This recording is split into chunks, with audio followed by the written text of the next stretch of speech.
há riscos para os trabalhadores de que certa flexibilidade se traduza em fim da soberania do tempo. É preciso que haja alguma regulação. É claro que alguma flexibilidade tem que ter também, né? Então, esse é um desafio imenso que a gente vai ter pela frente. Olá, tá começando mais um podcast da Rádio NF. Tudo bem, Juliana? Oi, Álvaro, tudo bem? Vamos para mais um programa. Nessa semana a gente vai falar sobre os desafios do teletrabalho. O DIEESE concluiu recentemente uma pesquisa feita a pedido do Sindipetro-NF sobre a condição de teletrabalho na equipe administrativa da Petrobras no Norte Fluminense. Sobre esse assunto, a gente vai conversar com o economista e técnico do DIEESE, Carlos Takashi. E também temos outros 2 entrevistados. Verdade, Juliana. Um deles é o diretor do Departamento de Saúde e Segurança do Sindipetro-NF, Sérgio Borges, que vai falar sobre a visão que o sindicato tem sobre o teletrabalho. E ainda temos aqui uma especialista no assunto. Sim, a socióloga e pesquisadora Maria Aparecida Bride. Podcast da Rádio NF, Política, Sindicalismo e Movimentos Sociais. Olá, Takashi! É um prazer ter você de novo aqui com a gente. Takashi, de acordo com a pesquisa sobre a condição de teletrabalho da equipe administrativa da Petrobras no Norte Fluminense, os trabalhadores têm um local apropriado para o serviço? Olá! Bom, primeiramente, muito obrigado pelo convite para participar desse programa de podcast, para falar sobre um tema tão importante, né, e sobre essa pesquisa do Sindipetro-NF sobre a condição de teletrabalho da equipe administrativa da Petrobras no Norte Fluminense. Indo ao que você perguntou, sobre o local apropriado para o trabalho, né, em home office, é importante, primeiro, definir o que é um local apropriado para se trabalhar em casa, né? Muita gente, não só entre os petroleiros, né, entre os administrativos da Petrobras, passaram a trabalhar em home office com a pandemia, né, e tiveram aí que arrumar um canto em casa, enfim, adequar um local em casa para trabalhar. E na minha concepção, enfim, por essa pesquisa que foi feita, né, encomendada pelo Sindipetro-NF, foi feita pelo DIEESE, né, o local adequado para realizar o teletrabalho é um cômodo específico individual, ou seja, um escritório, né, dentro de casa, um lugar preparado específico para a realização do trabalho, né. Então, de acordo com a pesquisa feita, a gente teve como resultado que 39% dos trabalhadores administrativos da Petrobras no Norte Fluminense possuem um escritório para fazer o seu teletrabalho, né, realizar o seu home office, né. Então, eles têm, né, 39% têm um cômodo específico individual do trabalho. No entanto, 31,7% utilizam um cômodo comum a outras atividades domésticas, ou seja, trabalha no quarto, na sala ou na cozinha, embora sozinho, né, que é importante, né, poder se concentrar, enfim, ter um espaço sozinho, né, conseguir trabalhar sozinho, só que num local que não é apropriado, né, porque é um local ali, está trabalhando na cozinha, ou está trabalhando na sala, ou no quarto, que é o mesmo lugar onde você dorme, enfim. E é uma porcentagem bem alta, né, 31%, quase 32% ali, quase um terço, né, dos trabalhadores conseguem trabalhar sozinho, mas não num escritório, né, num cômodo específico para o teletrabalho. E a gente tem ali 18,4%, então chegando ali quase a 20% de trabalhadores administrativos que trabalham no quarto, na sala ou na cozinha e com outras pessoas, ou seja, estão realizando esse trabalho enquanto o filho ou a filha estão tendo aula virtual, ou enfim, outras pessoas na casa fazendo outra tarefa, fazendo outra atividade naquele espaço, então uma condição ali bem não apropriada, né? Isso é um problema, né, e uma questão complicada ali do home office. Oi, Sérgio, tudo bem? A pandemia trouxe a necessidade de trabalhar em casa para muita gente. Que transformações isso trouxe ao mundo do trabalho? Eu vejo que essa pandemia impôs ao universo de trabalho algumas transformações, tendo em vista todo o advento da tecnologia, como, por exemplo, a implementação do teletrabalho e sua modalidade home office. Era uma coisa que o mundo do trabalho já vislumbrava, mas a pandemia coloca de forma muito a toque de caixa, numa velocidade altíssima, e que deixa para a gente uma série de insegurança jurídica com relação à regulamentação desse novo modo de trabalho, assim por dizer. Obviamente, a gente faz um paralelo entre o trabalho físico e o teletrabalho, mas nas leis, nos acordos coletivos, há um vazio imenso sobre a regulamentação de como é que ficam, por exemplo, os direitos dos trabalhadores. Quais os benefícios que os trabalhadores terão direito, optando pelo teletrabalho ou não? Quando que o trabalhador ele tem que ir e quando ele tem a opção de não ir? Quem faz essa opção? É o trabalhador ou a empresa? São várias as perguntas que estão ainda para serem respondidas e que o movimento sindical vem lutando para tentar propor alguma coisa nesse sentido. Por exemplo, o controle. Como é que se controla a carga horária desse trabalhador? Como é que se mede a eficiência desse trabalhador, a entrega dele? Por exemplo, quais são as novas metas? Quais são os direitos desse trabalhador? Direitos simples, como o direito à desconexão, por exemplo. Quanto esse trabalhador está trabalhando na pandemia? As últimas pesquisas revelam que ele está trabalhando muito mais do que ele estava trabalhando presencialmente, porque presencialmente, quando você sai da empresa, você se desconecta do mundo de trabalho, e virtualmente isso não tem acontecido, pelo menos na maioria das pessoas, e outras questões são fundamentais, como, por exemplo, as questões relacionadas à saúde e segurança do trabalhador, que agora está em casa e não sabe, pelo menos ainda tem muita dúvida, do que pode se caracterizar como um acidente de trabalho, uma doença de trabalho ou não. Então, foram vários os pontos que ficaram em dúvidas, são várias as inseguranças e que foram, de uma hora para outra, impostas por conta dessa imposição do teletrabalho à vida do trabalhador e da trabalhadora moderna. Maria Aparecida Bride, é um prazer tê-la aqui com a gente no podcast. O DIEESE recentemente fez uma pesquisa sobre os trabalhadores administrativos da Petrobras na região norte fluminense. E 92% dos entrevistados disseram que gostariam de continuar no regime de teletrabalho. Essa é uma tendência que veio para ficar? Bem, podemos dizer que haverá uma tendência, sim. Não sei se de avanço, de crescimento do trabalho na modalidade remota ou a sua manutenção. Eu diria assim, o fato de uma categoria, a maioria afirmar que quer se manter na modalidade remota é relativa, é uma categoria. Acho que os trabalhadores precisam ser muito ouvidos ainda, porque outras pesquisas que foram realizadas, não há um consenso sobre isso.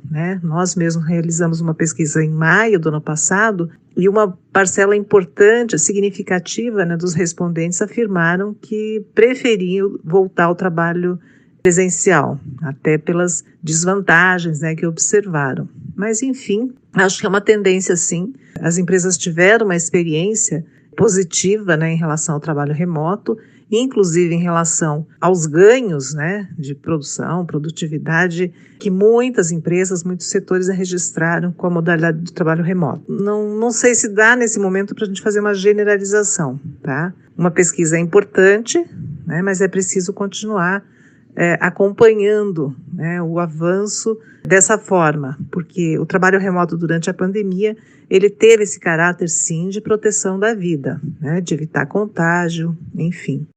Takashi, o que a pesquisa apontou em relação à ergonomia?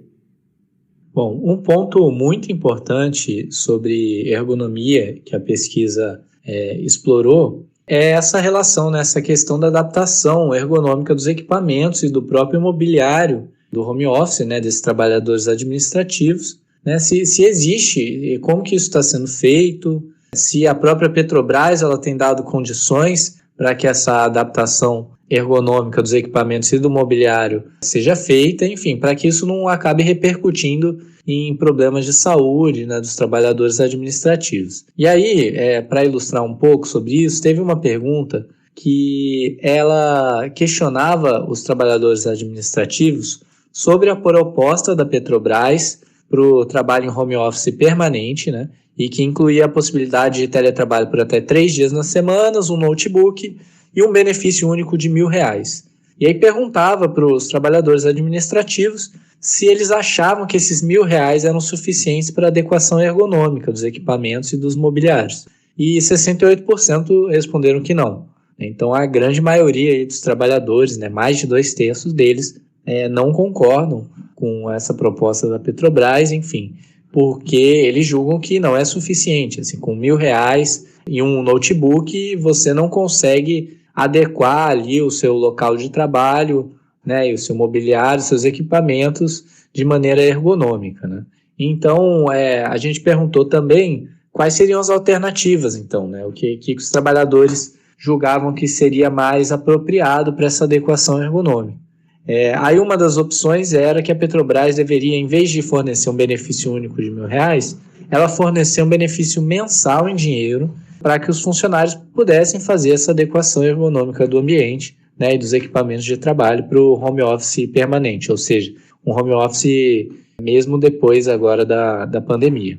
E 52% dos trabalhadores, mais da metade, escolheram essa opção, acham que isso seria melhor, e outros 32%, também é um contingente bem expressivo, acha que a Petrobras deveria fornecer sim um benefício único, só que num valor maior do que R$1.000. A ideia um pouco, e eu acho que é interessante comentar sobre isso, que são duas coisas diferentes. O benefício mensal, ele, por exemplo, é importante para cobrir aumentos de gastos que a gente tem com energia, com internet, quando a gente está em home office. Agora, para adequação ergonômica, ou seja, às vezes a gente precisa comprar uma cadeira adequada, a mesa tem que ser adequada, a altura da tela do notebook tem que ficar de tal maneira que você fique ali na postura correta para efetuar o seu trabalho. Isso exige um certo investimento, Você tem que comprar, às vezes trocar mobiliário, enfim, comprar cadeira, comprar alguns equipamentos novos. E eu acho que a benefício único, muitas vezes ele acaba se adequando melhor nessa necessidade de investimento. Mas isso, claramente, eu estou falando aqui um pouco explicando o que se adequa melhor, o benefício mensal e o benefício único, e não as respostas dos trabalhadores. As respostas dos trabalhadores é de que 52% consideram que a Petrobras tem que dar um benefício mensal e 32% um benefício único em dinheiro de valor maior do que R$1.000. O que eu estou colocando a mais é que talvez os dois benefícios sejam importantes. Um para cobrir esse aumento de gastos e o outro para fazer esse investimento para adequação ergonômica. Sérgio, diversos setores começaram a introduzir de modo mais forte o teletrabalho, visto por muitos como um atrativo por causa da possibilidade de trabalhar em casa. O teletrabalho é uma forma de precarização ou não? Eu tenho a visão que o teletrabalho é uma nova forma de trabalho, como outra qualquer. Se vai ser precarizado ou não, vai depender da correlação de força entre os trabalhadores, seus representantes, suas organizações, e as empresas e os governos. Essa correlação de força que vai determinar se vai ser precarizado ou não. Mas eu vejo como uma nova forma, como foi a Revolução Industrial, que a gente está aprendendo a usar e, obviamente, no começo, as coisas vêm de maneiras um pouco mais precárias, até que a gente entende como uma ferramenta funciona e constrói meios de trabalhar de forma melhor. Obviamente, já tinha uma demanda de parte do patronato, das empresas, dos empresários, de optar pelo teletrabalho visando a redução de custo. Empresas do setor de telecomunicações, por exemplo, já vinham pleiteando essa modalidade, haja visto que eles entendiam que os trabalhadores, por exemplo, de um call center poderia fazer tudo que eles fazem dentro da empresa na sua própria casa. Então, as empresas visando a redução do custo, mandariam o trabalhador para casa, não pagaria vale-transporte, reduziria custo de energia elétrica, de internet. Elas já vislumbravam a implementação dessa modalidade de trabalho. Por outro lado, a gente sabe que a tecnologia veio para ficar. E por parte dos trabalhadores, não de seus representantes, também havia-se uma demanda pela implementação dessa forma de trabalho. Porque para alguns trabalhadores, principalmente aqueles que enfrentam longas horas de deslocamento no trânsito, poupar esse tempo que varia em algumas cidades grandes pode chegar a 3 horas de deslocamento, 3 horas para você ir trabalhar e 3 horas para voltar, são 6 horas do seu dia, isso daria uma qualidade de vida. Só que os representantes dos trabalhadores do movimento sindical têm uma preocupação muito grande com a forma com que esses teletrabalho, essa nova modalidade de trabalho, ela é implementada. E tem uma preocupação em 3 eixos bem distintos que a gente sempre defende do movimento sindical, que é a questão da remuneração, ou seja, quem é responsável pelos custos do teletrabalho? O aumento na energia elétrica, a internet, melhor, os móveis que a gente vai ter que se adaptar. Quem é responsável? Isso é um ponto. Outro ponto diz respeito à jornada. Como é que se faz o controle da jornada? Como é que se faz o controle de metas? Quando que o trabalhador tem que atender e quando que não tem que atender? Tudo isso relacionado à jornada. E o outro eixo é a questão de saúde do trabalhador, já visto que, na maioria das vezes, há sobrecarga do trabalho, fora que tem efeitos colaterais no próprio ambiente social, no convívio social das pessoas ao levar o trabalho para casa. Afeta amigos, afeta a família e, consequentemente, afeta a saúde mental. Maria Aparecida, a adesão ao trabalho remoto é maior no setor público ou no setor privado? Segundo os dados do IBGE, a maior adesão ao trabalho remoto foi no setor privado. Diversos setores econômicos, por exemplo, setor financeiro, houve um crescimento muito significativo do trabalho sendo realizado a partir do domicílio, dos trabalhadores. No setor público, gerou em torno de 30%. E aí tem alguns segmentos, por exemplo, a educação, que passou por essa experiência, tem passado, e agora em alguns estados começam uma modalidade híbrida, e um retorno às aulas, mas a tendência é, por exemplo, da educação não se manter na modalidade remota, enquanto predominar a pandemia, sim, mas assim que a pandemia for acabar, que a gente espera que ocorra, com todo mundo vacinado, então é o tipo de atividade que deverá voltar a ser de forma presencial. Então vai depender muito do tipo de ocupação. E se no setor público também, embora tenha já muitas experiências de trabalho no setor público, por exemplo, no sistema judiciário, provavelmente vai crescer a modalidade do trabalho remoto ou formas híbridas, no qual o trabalhador trabalha uma parte presencialmente e em alguns dias a partir de suas casas. Existem muitos casos de trabalho acima da jornada contratual, Takashi?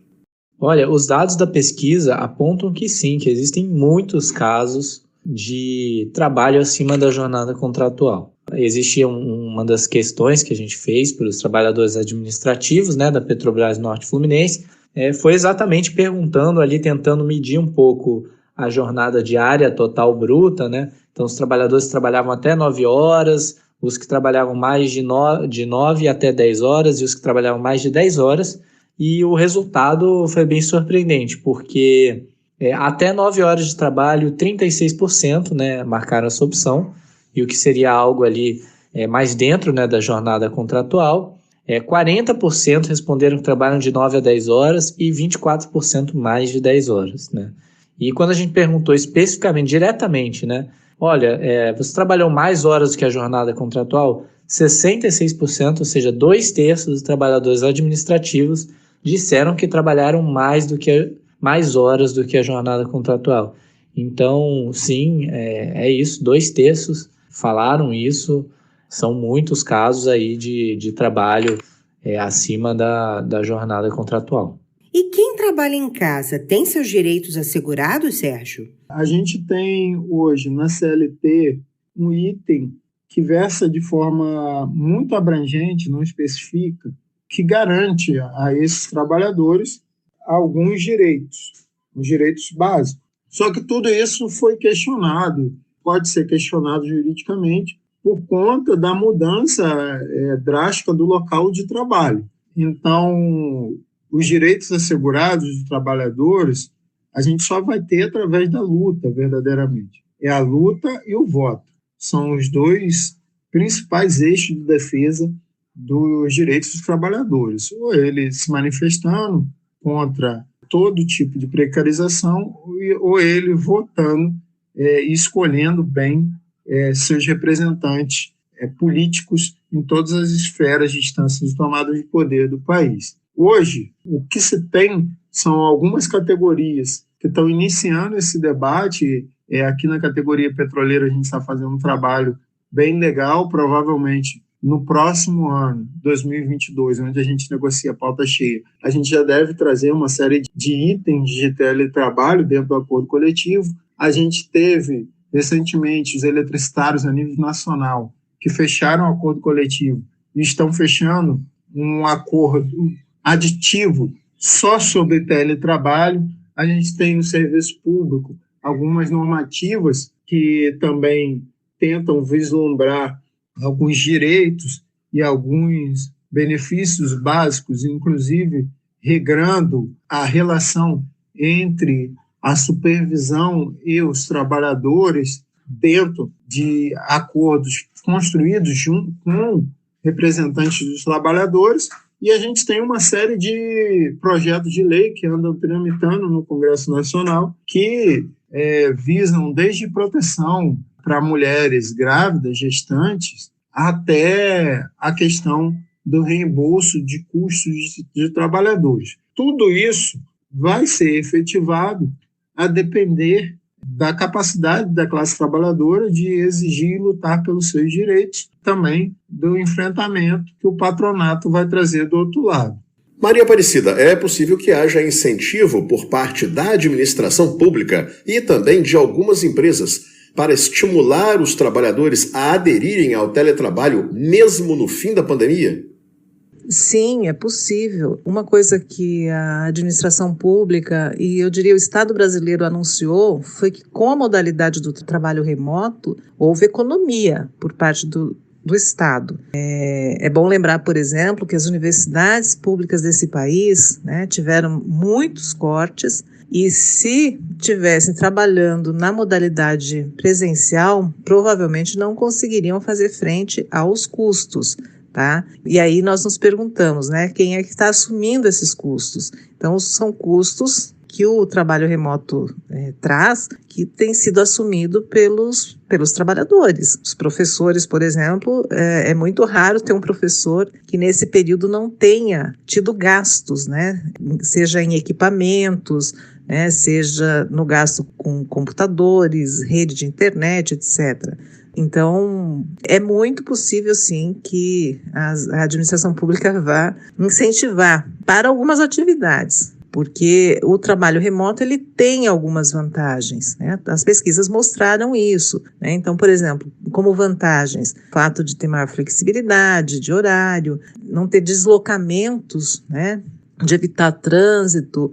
Então, são coisas que favorecem, né, a modalidade do trabalho remoto, que é claro que tem também as suas desvantagens. Mas então, eu diria que há uma possibilidade, sim, de uma adesão maior ao trabalho remoto. Alguns setores do setor público que já tinham experiência, por exemplo, na justiça, possivelmente vai avançar, né, vai crescer essa modalidade. Mas, assim, por outro lado, não podemos esquecer da tal Instrução Normativa número 65/2020, em que o governo afirma a realização do teletrabalho, do trabalho remoto, quando do interesse da administração. E também estabelece algumas interdições, né? Por exemplo, nessa normativa está estabelecido que despesas com internet, energia, telefone são de responsabilidade do participante, do trabalhador, que optar pela modalidade do teletrabalho. Não haverá, por exemplo, computação de horas extras ou de banco de horas, ou pagamento de auxílio transporte, nem de adicional noturno, exceto se necessário e autorizado pela chefia. Então, há um processo, sim, que se somará à responsabilização do trabalhador quanto às despesas para a realização desse trabalho e proibição de pagamento de adicional noturno aos trabalhadores em teletrabalho. Então, existe, né, uma instrução normativa que está estabelecendo sob que condições, né, deverá ocorrer o trabalho remoto. E aí tem alguém que vai arcar com os custos desse trabalho, que são os trabalhadores. Por quanto tempo os trabalhadores vão continuar assumindo isso? Não sei, mas é um problema. Takashi, de acordo com os entrevistados na pesquisa, horas extras são pagas ou compensadas de alguma maneira? É bom que você perguntou, né, sobre essa questão das horas extras, né? Então, se os trabalhadores eles trabalham mais do que a jornada contratual, 2/3 trabalha mais, o que está acontecendo, né? Isso está sendo computado, eles estão recebendo ali o pagamento das horas extras, ou estão compensando, tem um banco de horas ou algo do tipo. Então, para você ter ideia, metade desses 2/3 que trabalham mais responderam, né? Enfim, metade disso, então 1/3, né, do total dos trabalhadores administrativos simplesmente trabalharam mais horas que a jornada e não receberam hora extra e nem compensaram, e nem vão compensar. E outros, né, 19% ali trabalharam mais do que a hora extra e aí trabalharam mais do que a jornada, né, não receberam pagamento da hora extra, mas combinaram ali com o superior de maneira informal, vamos dizer assim, né, essa compensação. Então isso traz, né, uma questão que é bem delicada, né, bem complicada, que tem a ver com a regulação da jornada de trabalho efetiva de quem está em teletrabalho, né? É preciso que haja alguma regulação. É claro que alguma flexibilidade tem que ter também, né? A gente sabe de que isso é importante para os próprios trabalhadores administrativos da Petrobras, eles falaram muito sobre isso na pesquisa, mas precisa ter uma regulação, porque não pode acontecer isso de jornadas muito extensas, isso acaba sobrecarregando, isso acaba minando, né, e prejudicando os direitos de compensação e de pagamento de hora extra dos trabalhadores, e também, né, acaba misturando muito as horas de trabalho com as horas de lazer, enfim, outros momentos, né. Então tem toda uma discussão, inclusive, sobre isso, né, que tem a ver com direito à desconexão. Isso já se materializa em outras categorias, aí dos bancários, por exemplo, que é você determinar certos horários, enfim, que o sistema fecha, ninguém mais consegue acessar, os meios de comunicação, enfim, específicos do lado de trabalho também são restringidos em determinado horário, enfim, tudo para colocar ali um limite, né, nessa jornada de trabalho efetiva. Sérgio, no aspecto da organização sindical dos trabalhadores, quais os impactos que o teletrabalho pode ter? Esse vai ser um dos principais desafios que a gente vai ter que enfrentar. A característica do movimento sindical brasileiro é ainda ser um movimento sindical representado majoritariamente por homens velhos, brancos. Então, essa é a característica predominante do movimento sindical brasileiro. São pessoas que não estão muito acostumadas ao acesso a tecnologias, na verdade, tem-se até uma resistência dentro do movimento sindical, e essas pessoas vão ter que se adaptar com grande parte da sua base de representação agora longe do local de fábrica.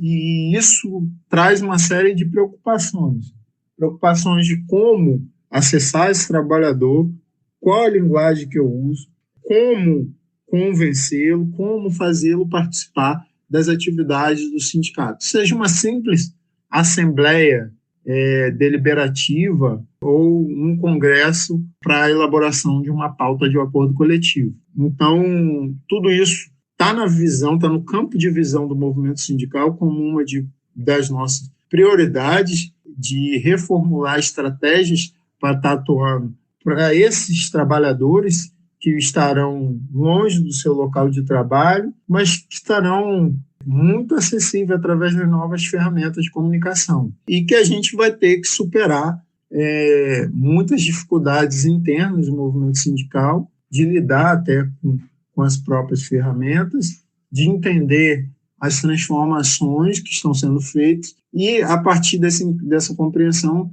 de propor novos meios de fazer enfrentamento. Como que se faz uma greve hoje com os trabalhadores nesse regime de teletrabalho? Porque para a participação de atividades, até de certo modo, até melhorou, até facilitou. Congressos, plenárias, isso facilita a não necessidade de deslocamento das pessoas, às vezes até facilita a participação.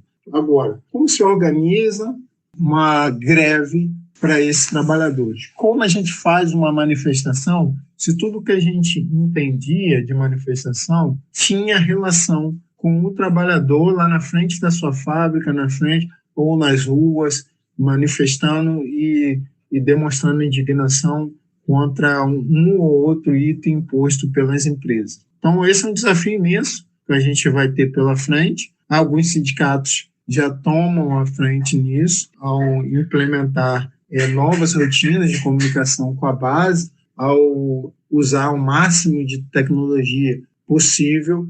Outros têm mais dificuldade, mas de uma forma ou outra, todos nós vamos ter que se adaptar a essa nova modalidade de trabalho e o movimento sindical vai ter que encontrar, vai ter que descobrir um meio de acessar esses trabalhadores, de dialogar com esses trabalhadores e, a partir desse diálogo, de construir a luta com esses trabalhadores. Como que isso vai ser feito, ainda não está muito claro para mim, mas, obviamente, passa pelo uso das tecnologias que estão acessíveis para todo mundo, e isso a gente vai ter que aprender como a gente vai usar isso melhor.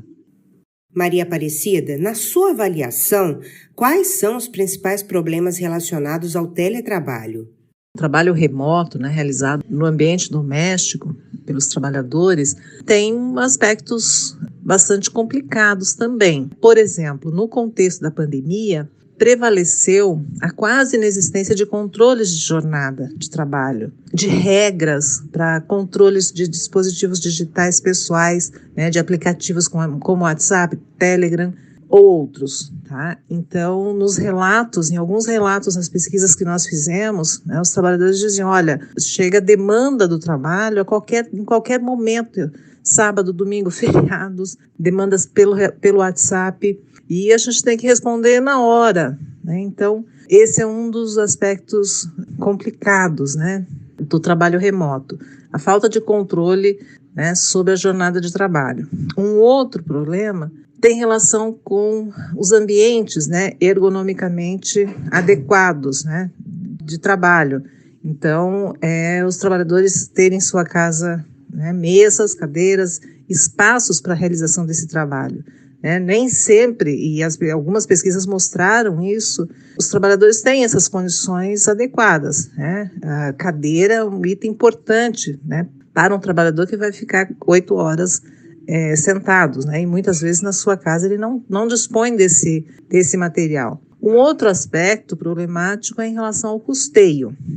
Quem é que custeia esse trabalho? Quem paga a conta? Há pesquisas que mostraram que houve um crescimento dos gastos dos trabalhadores que estão em teletrabalho, gasto de energia, os gastos que normalmente eram realizados na empresa, no ambiente de trabalho, e que foram todos transferidos para o bolso do trabalhador. Então, eu diria que esse é um dos problemas. Há também um problema relacionado ao fato das mulheres terem tido uma sobrecarga de trabalho, porque elas afirmaram ter muita interrupção do trabalho justamente porque ainda permanece aquela velha divisão sexual do trabalho, uma vez que o trabalho doméstico ainda se mantém sob o encargo, em sua maioria, das mulheres. Então, muitas vezes as mulheres tinham que interromper suas atividades para fazer as atividades domésticas, desde alimentação, cuidado com os filhos, cuidados com os idosos. Então, o teletrabalho tem algumas vantagens, como, por exemplo, a flexibilidade de horário, assim, o tempo de deslocamento, as pessoas, há uma redução importante do tempo de deslocamento, mas também há esses outros problemas, Nas pesquisas que nós fizemos, os trabalhadores se queixavam da solidão, de terem que realizar atividades sozinhos, de ter que aprender as coisas de forma sozinha, com muito tutorial, olhando tutoriais, coisas que num trabalho presencial, as dúvidas, por exemplo, são imediatamente solucionadas com os colegas, Então, é sempre importante olhar, esse lado. O teletrabalho tem algumas vantagens, Mas também tem desvantagens, né? E as desvantagens têm muito relação com o controle de jornada, com a saúde, né? Com se garantir equipamentos ergonômicos adequados, né? aos trabalhadores, espaços, muitas vezes, que as pessoas não têm em suas casas, e os custos, né? Eu acho que esses são alguns dos principais problemas que exigirá, a meu ver, uma regulamentação para a proteção dos direitos, né? Dos trabalhadores. Porque os trabalhadores já acabam utilizando dos seus equipamentos, das suas ferramentas de trabalho para realizar suas atividades. Takashi, quais foram as principais reclamações dos trabalhadores em relação a problemas de saúde? 2 deles eu vou destacar, né, que pareceram percentuais muito altos ali de resposta e relacionados, né, pelos próprios trabalhadores ao trabalho que eles estavam fazendo. E aí vocês vão ver que tem muito a ver com aquela questão da ergonomia que eu tinha dito antes, né? Em primeiro lugar, né, as dores nas costas, pernas, o pescoço, as hérnias, né? Tudo isso, esses problemas, 38% dos trabalhadores responderam que tem sim e estavam com algum desses problemas de saúde, tá? E 21% dos trabalhadores, né, responderam que esses problemas, essas dores nas costas, pernas, pescoço, as hérnias, estavam diretamente relacionadas ao trabalho que eles estavam efetuando, né?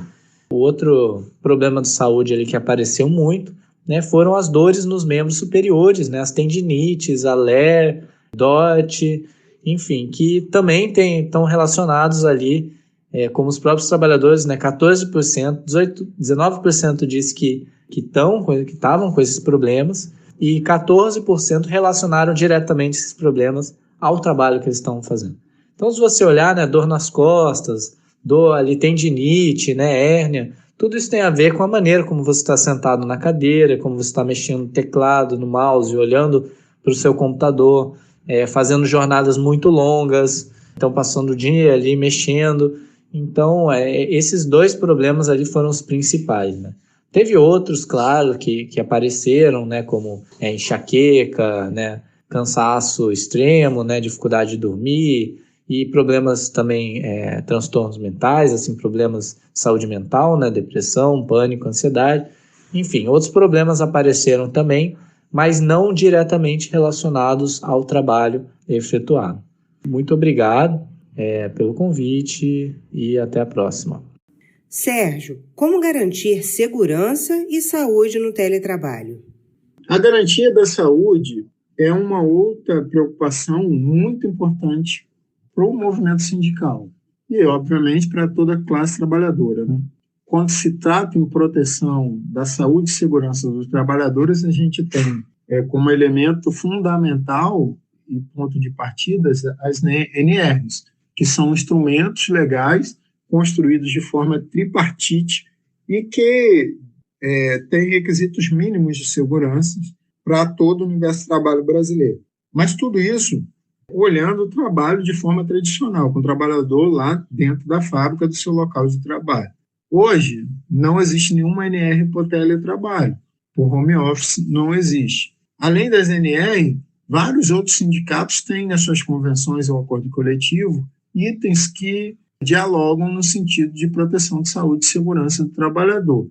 O que a gente vai ter que fazer nesse momento é a criação de novos itens que prevejam essa nova modalidade. Então, por exemplo, itens básicos que são previstos nas NRs ou nos acordos coletivos, o mapa de risco dos trabalhadores, que é elaborado no local de trabalho pelo próprio trabalhador. Como é que fica isso com o trabalhador ficando em casa?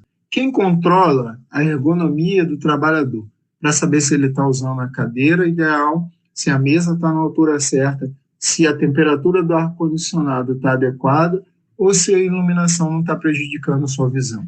O trabalhador está no seu computador aqui digitando. Ele foi na cozinha para beber um copo d'água. Ele escorregou porque o chão estava molhado e caiu no chão, quebrou o braço. Isso é considerado um acidente de trabalho ou não? Tudo isso são questões que vão ter que ser esclarecidas, vão ter que ser reguladas dentro dos instrumentos normativos que a gente tem hoje. seja os acordos ou convenções coletivas, seja as NR, seja as próprias leis. Então, essa garantia de direitos, principalmente de requisitos de segurança, vai passar primeiro, novamente, por um entendimento, por uma elaboração dos representantes dos trabalhadores, o que entendem ser compactível com a nova modalidade, depois de uma luta muito grande das categorias da classe trabalhadora para regulamentar isso dentro desses instrumentos normativos que eu citei agora há pouco, e terceiro, da efetivação do cumprimento desses direitos. Uma vez que a gente consiga conquistar e botar lá que tem que ter um direito a uma cadeira decente, isso vai ter que estar previsto ou numa NR, ou num acordo, ou numa convenção, a gente tem que fiscalizar para se fazer cumprir o direito existente. Então, são várias etapas que a gente ainda vai ter que cumprir. A gente está na primeira ainda de compreensão do que está acontecendo, de quais são os impactos na saúde do trabalhador. Muita gente reclamando de síndrome do burnout, sobrecarga de trabalho, o estresse que isso gera, de ter que estar conectado o tempo todo, de ter que trabalhar mais, de não ter controle de carga horária, de não receber hora extra. Isso tudo impacta na saúde mental. A saúde mental está sendo uma das mais impactadas. Então, a gente vai ter que compreender como ela está sendo impactada, quais são os itens que impactam negativamente nisso, como se proteger a partir daí, gerar essas propostas de itens, de requisitos de segurança e, a partir da implementação desse direito, fazê-lo cumprir efetivamente. Vai ser uma longa batalha. A gente está só no começo ainda dessa implementação. Obviamente, o quão mais preparado os trabalhadores e seus representantes estiverem, vai facilitar essa luta, mas também eu gosto sempre de lembrar, tem uma relação direta com a correlação de força política que existe no país. Hoje nós estamos num governo extremamente reacionário, um governo fascista, que não se preocupa, que zomba da vida das pessoas, que faz piada enquanto tem milhares de trabalhadores morrendo todos os dias no nosso país, e que, se a gente não mudar essa realidade política do país, todo o restante da luta fica extremamente mais difícil. Vai ter que ser feito de uma forma ou de outra, mas fica extremamente mais difícil. Para concluir, Maria Aparecida, quais são os maiores desafios do sindicalismo em relação ao teletrabalho? Bem, o problema central do teletrabalho é que ele tende a não separar mais tempo de trabalho e tempo de não trabalho, ou tempo de trabalho e tempo de descanso. E sem regulação, isso significa um trabalho sem limite de jornada. Se, por um lado, ele tende a suprir todas as garantias de limites de jornada, porque supostamente não há controle, e gerar trabalho sem remuneração das horas extras, por exemplo. O outro problema é que ele tende a estender a empresa para o domicílio, para o automóvel, para o espaço privado do trabalhador. Assim, nós podemos dizer que todo espaço passa a ser espaço de trabalho. E os controles antes exercidos pelo cartão ponto, pela chefia imediata, passam a ser realizados por sistemas sofisticados de dados e algoritmos que medem a produção em tempo real.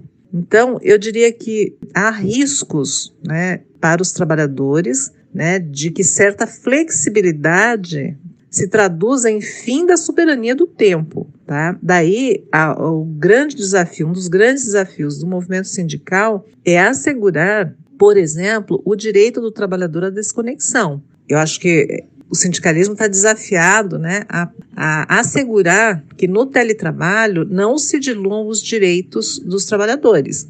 Os direitos e garantias que foram conquistados pelos trabalhadores foram pensados dentro de uma lógica do trabalho na empresa, com uma jornada definida, e mediante uma subordinação hierárquica. O contrato de trabalho, por exemplo, ele é basicamente a troca, né, da disposição de uma jornada de 8 horas por um salário. Portanto, a limitação da jornada se justifica porque é um contrato por tempo e também para preservar a saúde do trabalhador, né? Então, algumas pesquisas mostraram que houve um processo de intensificação do trabalho, né? Mais trabalhadores informando que na modalidade de teletrabalho passaram a trabalhar 6, 7 dias por semana, todos os dias, e mais de 8 horas de trabalho. Então, acho que esse é um grande desafio do movimento sindical, né? Como assegurar que os trabalhadores tenham o direito à desconexão, por exemplo. Como é que se controla, né, a jornada de trabalho. Então, e também em relação, por exemplo, à saúde, né? Como assegurar que os trabalhadores tenham equipamentos que vá assegurar, né, as condições adequadas para a realização do trabalho. Então, veja, no local de trabalho, em princípio, cabe ao empregador prover local de trabalho e equipamentos. No domicílio não é mais assim, né? E aí, como é que os sindicatos, né, vão fiscalizar essas condições de trabalho, né? Como é que o sindicato vai promover a própria mobilização? Porque os trabalhadores vão ficar ainda mais fragmentados e isolados em seus espaços. Então, são muitos os desafios, mas eu diria que os principais seriam esses, né? Como assegurar, né, o direito do trabalho, controles de jornada, direito à desconexão, né, assegurar as condições adequadas de trabalho, assegurar que o trabalhador não arque, né, com os custos da modalidade do trabalho remoto, então que os gastos sejam realizados pela empresa, né, que contrata o trabalho. E em relação à saúde e segurança, né, se na empresa é a empresa responsável pela saúde e segurança, e na casa, o empresário teria que ter acesso ao domicílio para verificar se o local é adequado. Por isso, a legítima preocupação de que muitos direitos do contrato de trabalho, tais horas extras, alimentação, periculosidade, transporte, etc., possam ser diluídos com o teletrabalho. E um outro desafio é o da própria representação coletiva, né? A experiência do confinamento nos ensinou como é importante estarmos juntos, né? Trocarmos experiências, organizar o tempo de trabalho e não trabalho. E aí um primeiro ponto é como organizar os trabalhadores dispersos em suas casas ou em espaços alugados, como contatá-los sem que seja por meios remotos, né? E como organizar, por exemplo, uma greve, né? Um outro ponto é o da representação e de conteúdo das demandas, né? Como organizar os conteúdos da demanda, porque o teletrabalho leva a uma individualização do posto do trabalho, né? Esvaziando a identidade de trabalho, que é uma chave para a ação coletiva. Então, isso exigirá dos sindicatos a adoção de novas estratégias, né, de ação coletiva para ouvir e se conectar, né, e mobilizar as suas bases. Bom, ficamos por aqui. Tchau, tchau, Juliana. Valeu, Álvaro. Na semana que vem tem mais. Até lá.